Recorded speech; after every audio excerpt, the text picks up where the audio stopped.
A very warm welcome to all the Peggy Olsons tuning in today. Coming up on today's show, Australia is going after infant formula advertising. Another report says advertising is handing the keys to AI. Google's core update again changes the rules for content marketing. All that, plus a spotlight on Lego and Tiki Brand on today's Big Show. If you work in the great industry of marketing, advertising, or PR, give us 10 minutes and we'll cut your gas bills in half. I mean, get you up to speed. Let's go.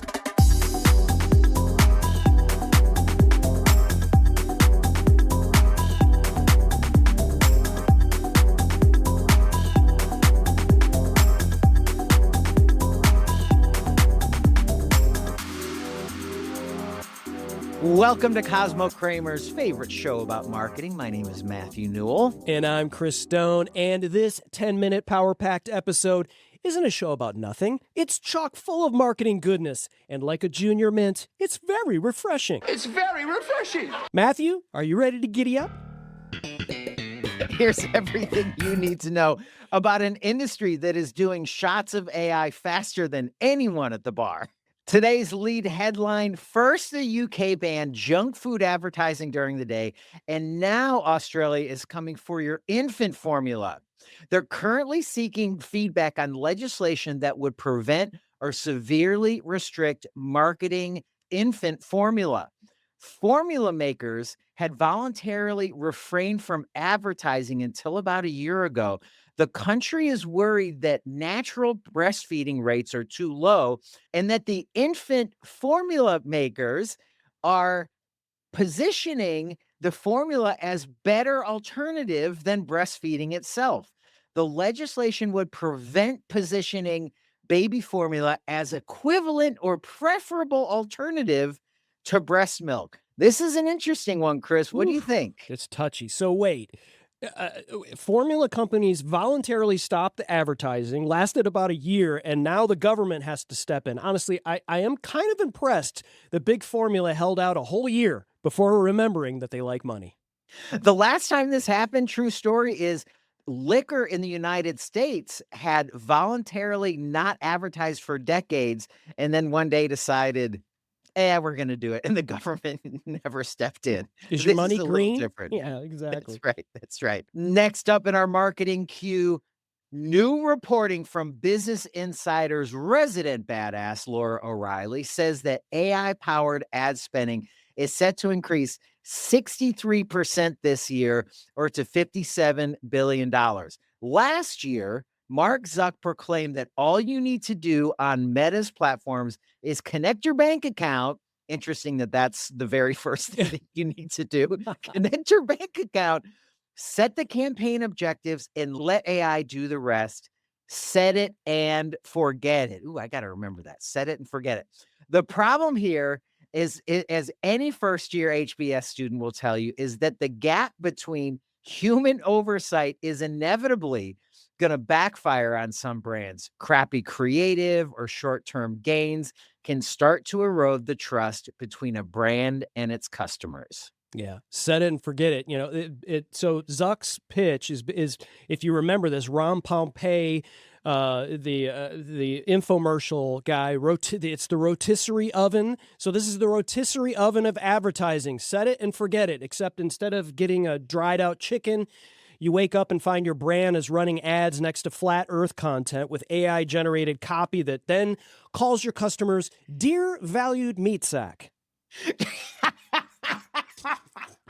Hold on. I'm writing "Dear value." I've got my next campaign in the queue already. And our final headline: Google's latest core update is fully live, and we have some tea. Google is looking for, quote, information gain, where a piece of content needs to add something genuinely new to get higher indexing. It doesn't matter if it's written well or better organized than content that already exists. It has to be new. They also introduced the Gemini 4.0 semantic filter to exclusively weed out mass-created AI content. Yes, that means that AI is filtering out AI content. Last, they've buttoned up their EEAT requirement, which most of the pros just call EAT, meaning experience, expertise, authoritativeness, and trustworthiness, particularly in health, finance, and legal sectors. What does this content mean for you, content marketers? It takes a bit more work to get ranked, but it's Google. So, what's the alternative? Great. We have another acronym we have to learn. So Google built an AI to hunt down AI content while they demand experience and trustworthiness, which is pretty rich coming from the company that spent 20 years training us all to just rewrite each other's blog posts with slightly different synonyms. Now they want originality. I don't know. It's kind of like a drug dealer complaining about the neighborhood going downhill. I didn't know you'd met my dealer. All right, Matthew, speaking of deals, it's the biggest deal on the show, according to me, and that is real, recognize real. And this week, I'm going to salute Lego. And again, Wieden+Kennedy, this time out of Amsterdam, because they just pulled off something that sounds like it was pitched by a 9-year-old at recess. And I mean that as the highest possible compliment. The campaign is called Everyone Wants a Piece, and ahead of the 2026 FIFA World Cup, Lego turned Ronaldo, Mbappe, Messi, and Vinicius Jr. into minifigures, not slapped on endorsements, not hold the product and smile, actual buildable sets that tell each player's story, loaded with Easter eggs for the real fans. And here's what gets brilliant. They've got hero videos of these guys, 4 of the most competitive humans on the planet, sitting down and building a brick trophy together. Ronaldo, a man whose ego has its own gravitational pull, assembling tiny plastic bricks. That's not marketing, that's art direction with a sense of humor. But the real flex, they didn't stop at the kids' aisle. There's a 1,400-piece Messi wall art set for your ages 14 and up, basically saying, hey, adults, we know you've been buying Lego for your kids for years. Drop the act. This one's for you. Lego understood the assignment, Matthew. The World Cup isn't just a tournament. It's a cultural moment. And instead of just slapping a logo on a stadium banner, they built, and I mean literally built, a way into the conversation that's playful, collectible, and shareable. That is real, recognized real, folks. Lego, Wieden+Kennedy, y'all snapped it together on this one. Pun absolutely intended.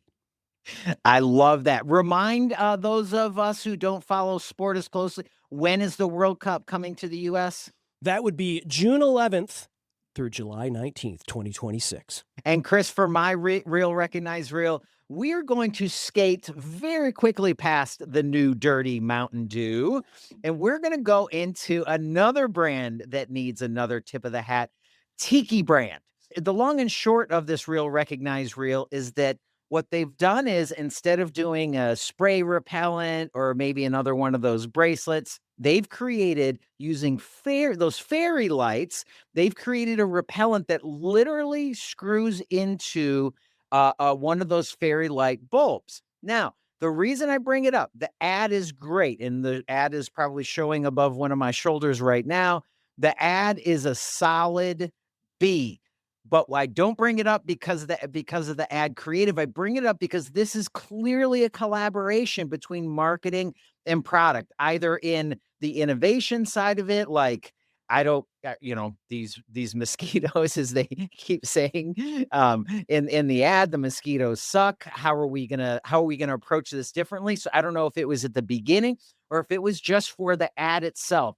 But this is such a clever use of approaching the problem, Tiki wanting to reduce the annoyance of mosquitoes and getting it out from what people expect into something that actually is a little bit of a cultural thing. In the suburbs, every third house has these fairy lights in the backyard. Yep. So it's opening up a really, really big target segment for them. And I hope that they are very successful with this because it is clever. Yeah, I love the line, mosquitoes are jerks. in the ad. They suck. It literally. I love that line so much because they do literally suck your blood, which is literally the way to use literally in a sentence. Unlike literally, I mean, seemingly everyone is doing nowadays. That's exactly right. All right, Chris, we're going to land this plane by playing my new favorite game called Wrong Answers Only. Only questions about marketing and advertising and only wrong answers. And I want you, the viewer, I see that you're out there. We see the numbers. I want to see comments in this of your wrong answer. This week, if you could ban advertising on one product worldwide, what would it be? Chris, you go first. We don't need another ad for the male pill that you take when you need to get ready. Let's just place it that way. I don't think we need another ad for that. We know they exist, and let's not sit here and tiptoe around it and show a commercial of a man walking more confidently out into his farmland to till soil out there. That's not when you would need that pill, by the way. And trying to dance around the fact that what this pill is actually for and when you should be taking it. We don't need another ad. We know they exist. Thanks, but no thanks. I love it. So I think a few years ago, my answer would have been all pharmaceutical ads, especially if they're singing. But I have grown, I've grown so touched by them that I want more and more. So I'm going to switch my answer. My real answer is mesothelioma ads. Okay.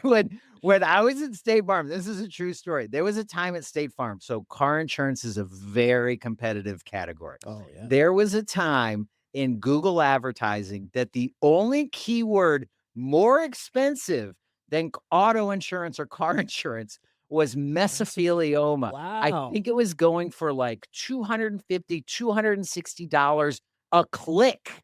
So my heart goes out to anyone. So mesothelioma is a form of cancer. This has nothing to do with people who have been suffering that because it is, I think it's asbestos related. Yeah. So it has nothing to do with that. But those ads, Yeah. are you suffering from mesothelioma? They are the most dour, Yes. straight-laced forward. I get my level of depression skyrockets 20% every time one of those comes on. But Would you feel better if they were singing in those commercials like they do with the GLP-1 commercials? You Like a little more show tune? I probably would. I Okay. probably would. Now, Alright. those ads aren't here for my entertainment. That's right. So, but that would be my answer. All right, folks. If you're suffering from marketing aphelioma, the show is now over, and that's it for this week's Marketing Machines and Mischief. But before you go, make sure you hit the like button, the subscribe button, all of that bells and all the other stuff that they put in front of you. But before you go, we have a little lesson learned. Marketing and product. Bring it closer together. Mwah. We will see you next week, my mans.